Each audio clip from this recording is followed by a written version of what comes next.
walladzina tadau zadahum huda wa atahum taqwahum. Ya, lamma bayanallahu ta'ala annal munafiqa yastami'u wa la yantafi'. Pada ayat sebelumnya Allah menyampaikan orang munafik itu mendengar tapi tidak mengambil manfaat. Wa yasta'idu wa la yastafid, mengulang-ulang apa yang mereka dengar tetapi tidak untuk mengambil faedah.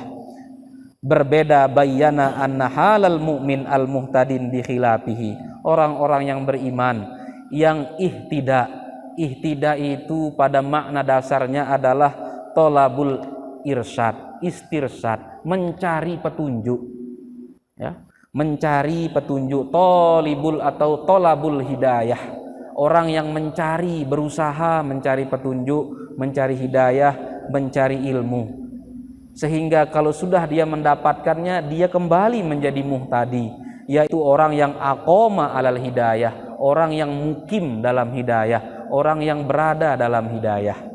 Karena orang yang berada dalam hidayah tidak berhenti mencari hidayah, sehingga ihtada itu memiliki dua makna. Mencari hidayah, setelah mendapatkan hidayah dia terus mencari. Jadi orang yang mencari dapat mencari lagi. Karena sesungguhnya orang yang mendapatkan hidayah, mendapatkan kebaikan, tidak akan bosan dan berhenti mencari kebaikan. Tidak ada istilahnya kita berhenti mencari kebaikan. Nabi mengajarkan kita, ulama-ulama mencontohkan kita. Semua orang yang sholat tetap membaca ihdinas siratal mustaqim. Nabi mencari hidayah yang seperti apa? Ulama itu mencari hidayah yang bagaimana? Para wali itu mencari hidayah yang bagaimana rupanya?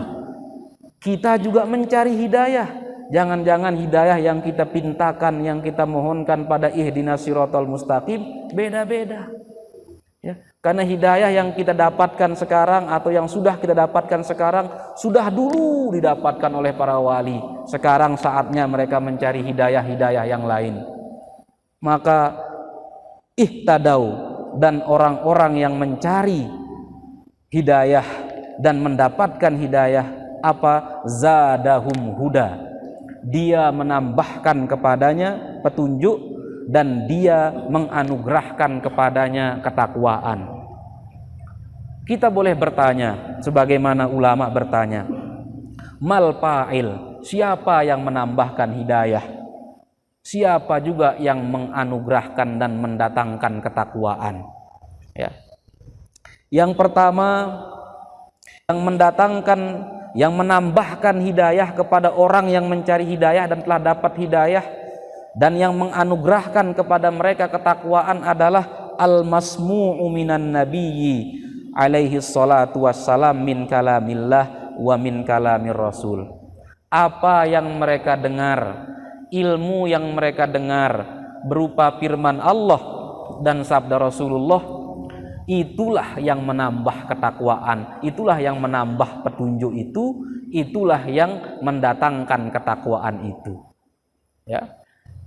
Jadi dan orang-orang yang mencari hidayah zadahum huda, dia menambahkan. Siapa dia ini? Yang pertama dia itu adalah apa yang mereka dengar dari Nabi berupa firman Allah dan kalam Rasulullah, itulah yang menambahkan ketakwaan atau mendatangkan ketakwaan dan menambahkan hidayah.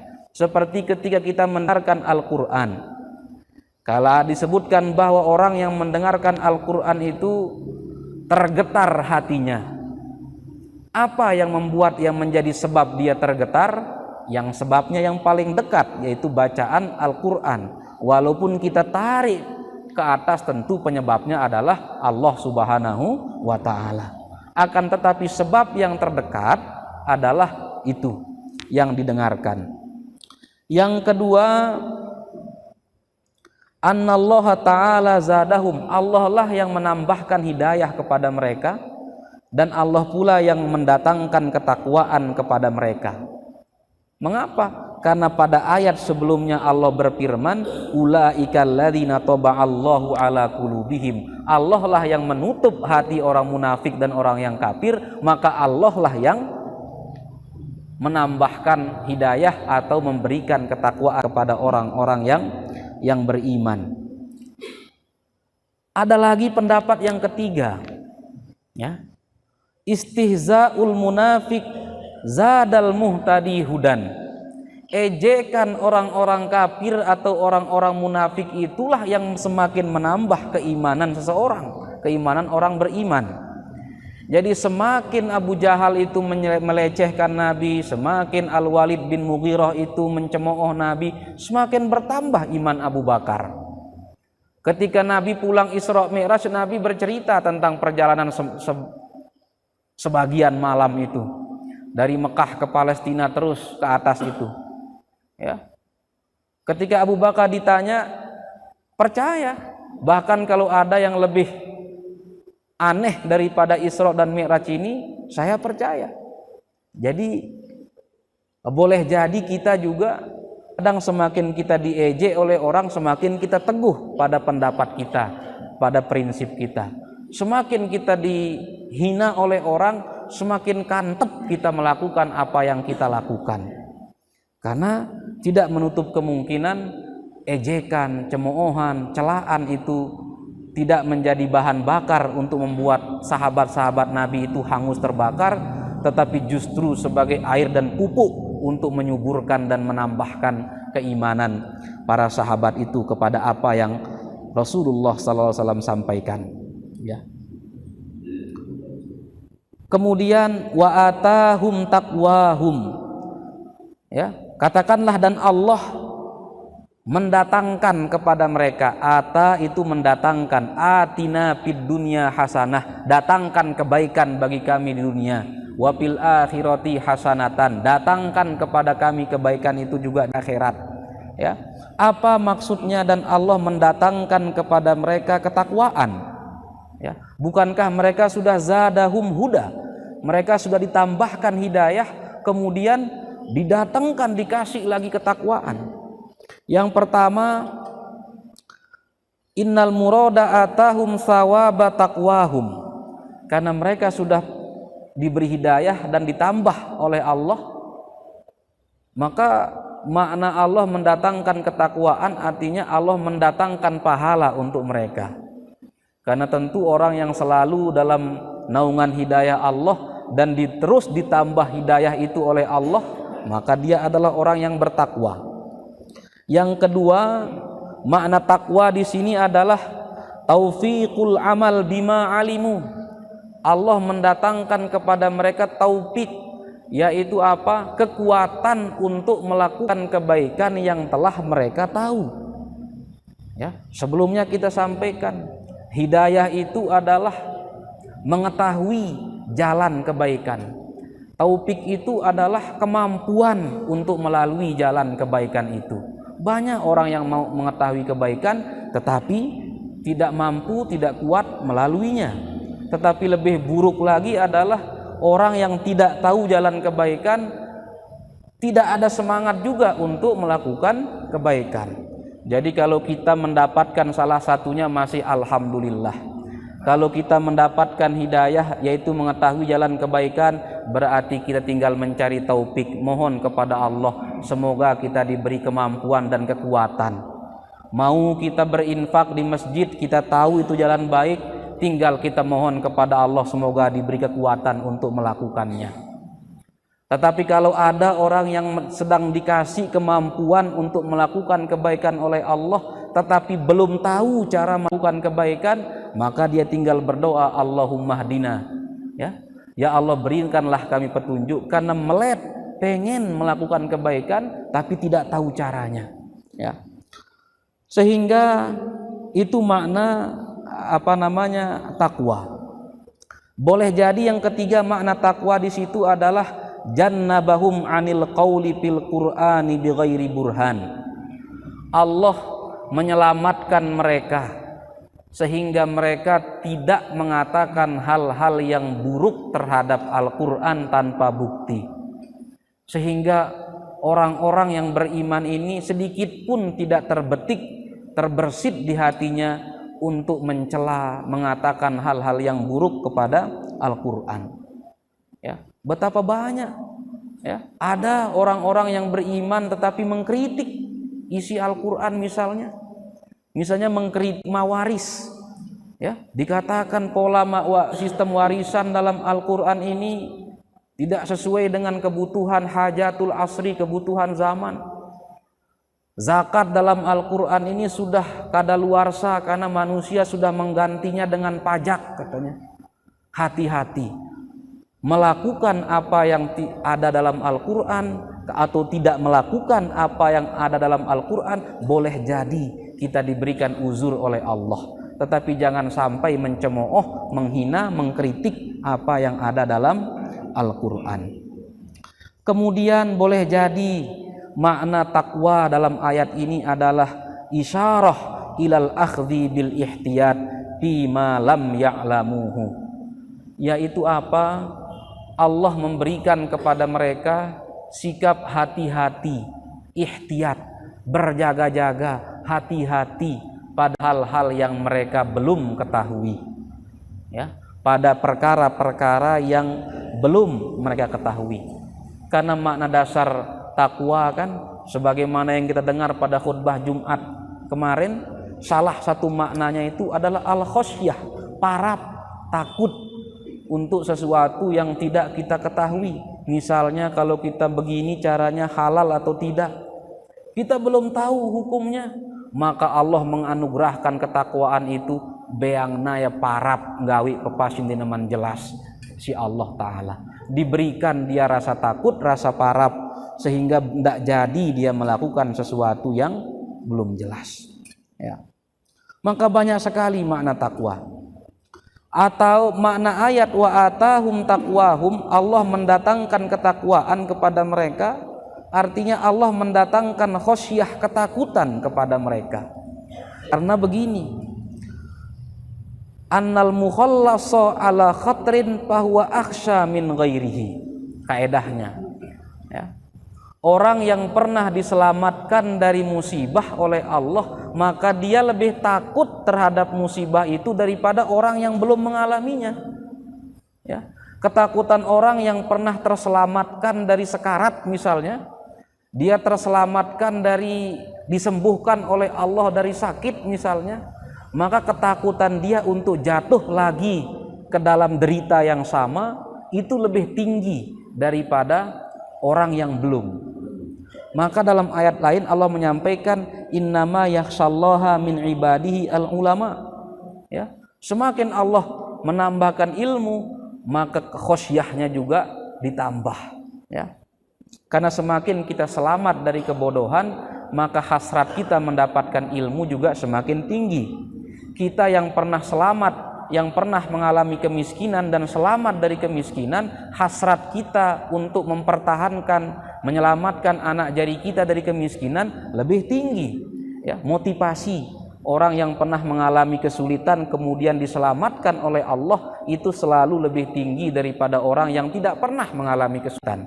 Sama-sama begawean tetapi motivasinya tidak sama.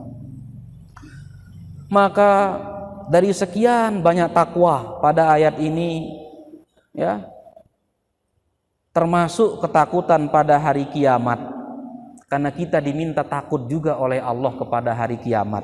Dalam ayat lain, dalam surat Luqman 33, Allah menyampaikan, ya ayyuhan nasu taqu rabbakum wakhshaw yaumal la yajzi walidun an waladihi.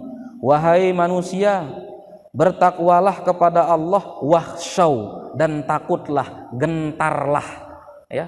Khosyah itu beda dengan khauf. Kalau khauf itu misalnya saya takut hantu, itu khauf. Tapi kalau saya takut dengan tuan guru, itu khosyah. Pada takut kita berdeit, ya. Pada sama-sama takut kita berdeit. Tapi kalau takut pada hal yang membahayakan, khauf. Tetapi pada takut pada keadaan ditesemel, orang yang kita segani itu khosyah, ya. Dan segan, gentarlah kepada hari kiamat, ya. Hari di mana seorang tua, orang tua pun tidak bisa menyelamatkan anaknya, ya. Tidak bisa memberikan ganjaran kepada anaknya, ya. Ganjaran tidak bisa kita saling tukar ketika dihisab. Tetapi nanti kalau sudah masuk, nah, kalau kita memohon di surga kepada Allah, ya Allah, hamba kangen dengan anak hamba. Nah, boleh jadi, karena dalam surat At-Tur Allah menyampaikan, wattaba'athum dzurriyyatuhum biimanin alhaqna bihim dzurriyyatahum. Dan orang-orang yang beriman kemudian anak-anak mereka ikut dalam keimanan, nanti kalau orang tuanya masuk surga, anak-anaknya juga diikutkan oleh Allah Subhanahu wa taala ke dalam surga. Ini makna takwa. Betapa luas cakupannya. Yang termasuk takwa juga allati la yakhafu ma'aha laumata laim. Ya. Allah akan menanamkan di hati orang atahum takwahum, artinya Allah mendatangkan di hati orang yang telah diberi hidayah ini tidak takut menyampaikan kebenaran. Walaupun ada laumata laim, ada celaan dari orang-orang yang suka mencela. Ya. Bukan menyampaikan apa yang kita yakini benar, tetapi menyampaikan kebenaran. Kita kan sering ribut karena kadang-kadang yang kita sampaikan bukan kebenaran, tetapi sesuatu yang kita yakini benar. Ya, kalau ini bermasalah kita, karena boleh jadi orang lain juga meyakini yang lain sebagai hal yang benar. Ya. Kemudian fahal yanzuruna illa sa'ah an ta'tiyahum baghtah faqad jaa asyratuha fa anna lahum idza ja'atuhum dzikrahum. Ya, apakah dengan orang-orang kafir yang tidak mau beriman ini, maka apalagi yang mereka tunggu selain hari kiamat. Sementara kalau sudah kiamat datang dan datangnya tiba-tiba, fa'anna lahum idza ja'atuhum dzikrahum, kesadaran, keimanan sudah tidak bermanfaat lagi di sana. Ya. Jangankan pada hari kiamat, ketika sakratul maut, nyawa digambarkan sedang di tenggorokan saja, kesadaran, keimanan, pertaubatan itu sudah telat lah. Sedangkan asyrotnya sudah ada. Coba. Ayat ini mengatakan faqad ja'at asyratuha, dan sungguh-sungguh tanda-tanda kiamat sudah jelas. Ada, sudah datang. Karena asyrot itu salah satu maknanya adalah al-alamat. Asyratus sa'ah artinya alamatus sa'ah, tanda-tanda kiamat. Maka sejak ayat ini turun, para sahabat itu sudah mengetahui sudah ada tanda kiamat di zaman Nabi. Itu kan maknanya, karena ayat ini turun ketika Nabi masih hidup, dan bunyi ayat ini adalah faqad ja'at asyratuha, dan tanda-tanda kiamat itu sudah ada. Ya.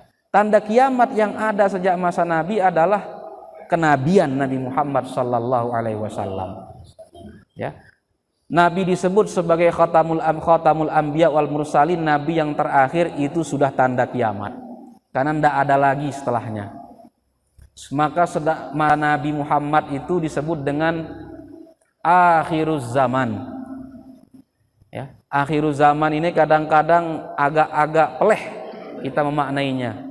Akhiruz zaman itu artinya zaman yang terakhir, era yang terakhir. Ya. Sehingga dari sejak zaman Nabi itu memang era yang terakhir, karena tidak ada lagi era lain. Sebelum Nabi ada eranya Nabi Isa, sebelumnya eranya Nabi Musa, eranya yang lain-lain. Setelah Nabi tidak ada. Sehingga Nabi disebut Nabi akhiruz zaman, karena memang zamannya Nabi ini menjadi zaman yang terakhir. Tidak ada lagi zaman setelah Nabi Muhammad, karena tidak ada lagi Nabi yang diutus oleh Allah membawa syariat yang baru. Ya, coba misalnya kita mengatakan eranya Soeharto sudah berakhir, zamannya Soeharto sudah berakhir, datanglah zamannya si ini. Zamannya si ini berakhir, datanglah zamannya si ini. Berarti belum menjadi akhir zaman. Akhir zaman itu dari bahasa Arab akhiruz zaman. Kalau kita artikan zaman yang terakhir, yang paling akhir artinya. Tanda-tanda kiamat itu adalah risalatu Muhammadin sallallahu alaihi wasallam, yaitu kenabian Nabi Muhammad sallallahu alaihi wasallam. Kalau sudah datang kiamat, la tanfa'uhum dzikra, tidak ada lagi makna dari kesadaran, sudah telat dia nyadar, ya. Jadi jangan kita menunggu anak nakal itu suatu saat akan sadar. Tidak boleh kita menunggu, tapi kita berikhtiar. Kalau kita tidak mampu berikhtiar karena bongohta, karena tidak tahu caranya, kita mendoakannya dari kejauhan. Ya, kita mendoakannya. Ya. Idla tuqbalu taubatu wala yuhsabul iman. Kalau hari kiamat sudah terjadi, ya, dalam bahasa kita itu sangkakala sudah ditiup, maka kesadaran di situ tidak bermakna, keimanan di situ la yuhsabu, tidak dihitung, walaupun dia sempat mengucapkan asyhadu alla ilaha illallah wa asyhadu anna muhammadar rasulullah, tetapi langit sudah runtuh, langit sudah digulung oleh Allah, sudah kiamat. Ya, walaupun sempat dia menyampaikan itu, la yuhsabul iman. Ya, sehingga apa? Pakai palahumul hal idza ja'athum dzikrahum. Ya, artinya karena kiamat itu bagetah, tiba-tiba. Walaupun Nabi menyampaikan kepada kita tanda-tandanya, tetapi dia tidak bisa dikira, tidak bisa dipastikan tahun segini datang, tidak bisa. Karena Al-Quran menyebutkan bagetatan. Bagetatan itu artinya tiba-tiba. Yang namanya tiba-tiba itu selun-selun, tidak kita ketahui. Jadi Nabi memang menyampaikan tanda-tandanya kepada kita agar kita khosyah, takut kepada hari kiamat. Karena kita takut pada hari kiamat, kita menyiapkan diri kita dengan iman dan amal kebajikan. Kalau soal kapan terjadinya, tanda-tandanya sudah begitu, begini, ingat Al-Quran menyampaikan bagetatan, ya, anta'tiyahum bagetatan. Kiamat itu datangnya bagetatan, secara tiba-tiba, selun-selun, mupajaah, ya, tidak kita ketahui, ya, kapannya, tahunnya, dan seterusnya, ya. Sehingga ya, kesadaran yang datang ketika terlambat itu, pakai palahumul hal idza ja'athum zikrahum. Apa nasib mereka kalau ternyata keimanan dan kesadaran itu datang setelah kiamat, sudah terlambat. Itu ternyata kesadaran yang menyakitkan, bukan kesadaran yang menghadirkan kebahagiaan,